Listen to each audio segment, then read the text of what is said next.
Saya mau cerita nih, saya kan kenal sama cewek, cakep. Lagi buka WhatsApp, scrolling, terus saya lihat dia update status. Tulisannya, I'm cry. I'm cry. Saya pas baca ini, saya yang nangis. Kenapa? Soalnya ini salah. Kalau kamu mau bercerita kalau kamu tuh nangis, ya, aku menangis, membayangkan betapa kejamnya. Orang yang nangis itu sifatnya ada dua kan, antara kamu sedang menangis nih, lagi nangis belum kelar, atau sudah terjadi, udah selesai, udah kelar nangisnya. Kalau mau bercerita antara dua itu, ngomongnya bukan I'm cry, karena kalau I'm cry artinya aku adalah nangis. Ngomongnya bukan I'm cry, tapi I'm crying, karena kamu sedang menangis. Semua hal yang sedang dikerjakan itu ada ingnya, karena itu kata kerja. I'm crying, I'm talking, I'm hearing, semua ada ingnya, karena sedang dilakukan. Tapi kalau kamu sudah melakukannya, sudah selesai nangisnya nih, udah kelar, kamu ngomongnya I cried, pakai ed di belakangnya, karena itu past tense. I cried, I talk. Jadi kalau kamu sedih terus nangis, jangan lagi nih ngomong I'm cry, tapi ngomongnya I'm crying atau I cried. I'm crying atau I cried, oke? Belajar arti dari lagu 10,000 Hours. I'd spend 10,000 hours and 10,000 more. Oh, if that's what it takes to learn that sweetheart of yours. I'd spend 10,000 hours. I'd ini singkatan dari I would. I artinya aku, would artinya akan, disingkat jadi I'd. Spend artinya menghabiskan, 10 artinya 10, thousands artinya ribu, hours artinya jam. I'd spend 10,000 hours artinya aku akan menghabiskan 10.000 jam.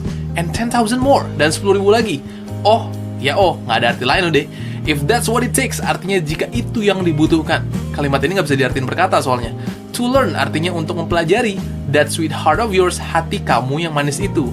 Kalau digabungin semua, aku akan menghabiskan 10.000 jam dan 10.000 lagi kalau itu yang dibutuhkan untuk mempelajari hati kamu. Tipikal nih cowok-cowok gombal yang lagi ngejar cewek kan. Ntar kalau udah dapet ya nggak gini lagi udah, biasa aja.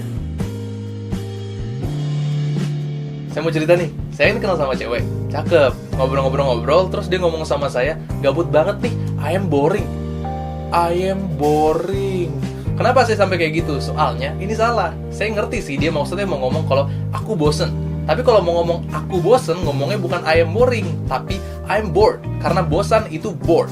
Kalau boring itu membosankan. Jadi kalau I am boring artinya aku membosankan. Pantasan aku mulu yang cari topik chat ya, ternyata kamu membosankan. Boring itu bisa digunakan untuk mendeskripsikan sesuatu yang membosankan. Kayak, this is boring, this movie is boring. Itu bisa, berarti filmnya membosankan. Tapi nggak bisa bilang, this movie is bored. Nggak mungkin nih film ngerasa bosen nih. Nah, jadi this is boring bisa. I am bored bisa, you are bored. Terus jangan juga nanya, are you boring gitu. Nggak, jangan. Karena itu kamu nanya, apakah kamu membosankan? Kalau kamu berantem sama dia sih nggak apa-apa, nanya gitu, bebas. Jadi mulai sekarang kalau kamu bosen, ngomongnya I am bored, bukan I am boring. I'm bored, bukan I'm boring, oke? Belajar arti dari lagu Stuck With You. So lock the door and throw the key, can't fight this no more. So lock the door. So artinya jadi, lock artinya kunci, the door artinya pintu. So lock the door artinya kunci pintunya. And throw out the key. And artinya dan, throw out artinya buang, the key artinya kunci. And throw out the key artinya buang kuncinya. Can't fight this no more. Can't artinya tidak bisa, fight artinya melawan, this artinya ini, no more artinya tidak lagi. Can't fight this no more artinya aku tidak bisa melawan ini lagi, atau aku udah gak tahan lagi nih, kayak gitu. Nah, kalau digabungin semua, jadi kunci pintunya, buang kuncinya, aku udah gak tahan lagi nih. Nah, kita semua udah dewasa lah ya, kita udah tahu nih mereka ngapain nih, berduaan di kamar, pintunya dikunci, ya kan? Nah, kita tahu kalau mereka sholat berjamaah. Saya demen nih lagu-lagu kayak gini nih, mengingatkan kita untuk ibadah. Bagus. Saya mau cerita nih, saya kan kenal sama cewek, cakep. Ngobrol, pas udah kelar saya ngomong sama dia, aku pergi dulu ya. Terus dia dengan baik hati ngomong, "Oke, stay safety." Stay safety. Kenapa saya sampai kayak gitu? Soalnya stay safety ini salah. Yang bener itu stay safe. Stay artinya tetap, safe artinya aman. Stay safe artinya tetap aman atau jaga diri kamu baik-baik ya. Kalau safe artinya aman, safety artinya keamanan. Stay safety artinya tetap keamanan. Emangnya saya satpam? Yuk.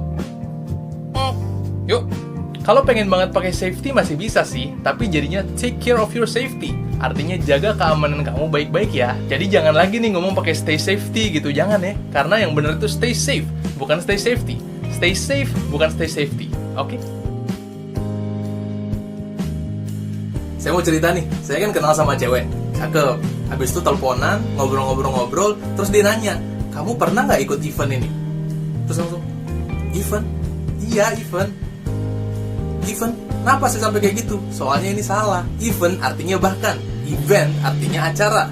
Vent, kayak ventilasi gitu, ventilation, event. Sebenarnya kalau bacanya salah juga nggak apa-apa sih, nggak masuk polisi. Tapi kamu bayangin kalau nama kamu Bambang misalnya, terus dibacanya Bembeng, kan nggak enak, jadi kayak nama coklat. Nggak boleh gitu ya. Terus kalaupun bacanya udah benar, event, jangan lupa dikasih T di belakangnya, event, bukan event. Kenapa? Karena kamu bayangin, ini huruf TE udah hadir tepat waktu, datang jauh-jauh, cuma supaya kamu nggak baca. Nggak boleh gitu, kamu harus lebih menghargai huruf lain, oke?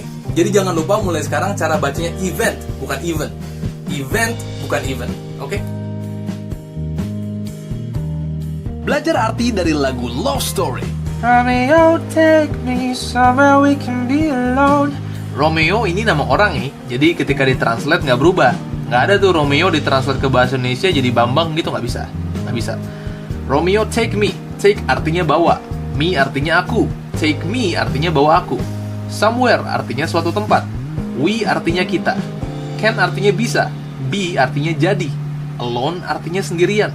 Tapi karena di sini konteksnya berdua nih, bisa dilihat dari kata we, alone berubah jadi berduaan artinya. Kalau digabungin semuanya jadi Romeo bawa aku ke suatu tempat di mana kita bisa berduaan. Wah, nggak bener nih Julietnya ngajak berduaan. Waduh, wah, yang ketiganya setan loh. Saya mau cerita nih, saya kan kenal sama cewek, cakep. Habis itu chatting, saya ngomong sama dia, aku mau kerja dulu ya. Terus dia dengan baik hati ngebales, oke, spirit ya. Saya langsung, spirit? Kenapa sih kayak gitu? Soalnya ini salah. Spirit artinya memang semangat, tapi tidak bisa digunakan untuk menyemangati orang lain. Kalau kamu mau menyemangati orang lain dengan bahasa Inggris, bisa dengan do your best atau keep it up. Do your best artinya lakukan yang terbaik. Kalau keep it up tuh kayak terusin apa yang kamu lakuin. Kalau emang pengen banget pakai spirit bisa juga sih, tapi harus keep your spirit up. Jadi artinya pertahankan semangat kamu kayak gitu. Kayak bisa tuh spirit ya, nggak bisa. Atau yang lebih parah lagi, fighting. Kenapa fighting? Emangnya kita petinju disuruh fighting? Intinya jangan ngomong spirit ya lagi ya. Emangnya pup cair, spirit. Belajar arti dari lagu Surrender. My love, where are you? My love artinya bukan spray, my itu artinya milik aku, love itu cinta. Jadinya my love itu cintaku. Where are you? Where artinya di mana? Are itu kata kerja, you itu kamu. Where are you artinya di mana kamu? Whenever you're ready. Whenever artinya kapanpun. Your itu singkatan dari you are. You artinya kamu. Ingat, tetap harus ada kata kerjanya yaitu are. Dan ready artinya siap. Whenever you ready artinya kapanpun kamu siap. Can we surrender? Can artinya bisa. Tapi karena ini konteksnya pertanyaan, dia jadi bisakah? We artinya kita. Surrender artinya menyerah. Can we surrender artinya bisakah kita menyerah? Oke guys, belakangan ini kan saya sering banget nih baca Bittersweet by Najla. Terus saya mikir kan, itu apaan? Saya pikir tuh kayak Najla Shihab gitu kan. Tapi ternyata mata saya typo. Itu namanya Najwa. Nggak ada tuh namanya mata Najla, nggak ada. Terus saya tanya Google kan. Ternyata Bittersweet by Najla itu adalah dessert box yang lagi viral. Karena saya orang kampung nih, muncul lagi satu pertanyaan. Dessert box itu apa? Saya tanya Google lagi. Langsung saya ngerasa, A whole new world, a new fantastic point of view. No one to tell us no, or where to go, or say we're only dreaming. saya mau cerita nih. Jadi kan saya habis kenalan sama cewek, cakep. Terus saya puji kan, you're so pretty. Dia balas dengan thanks you. Terus saya kayak, dikit lagi. Kenapa saya ngomong gitu? Karena thanks you ini salah. Yang bener antara thank you atau thanks.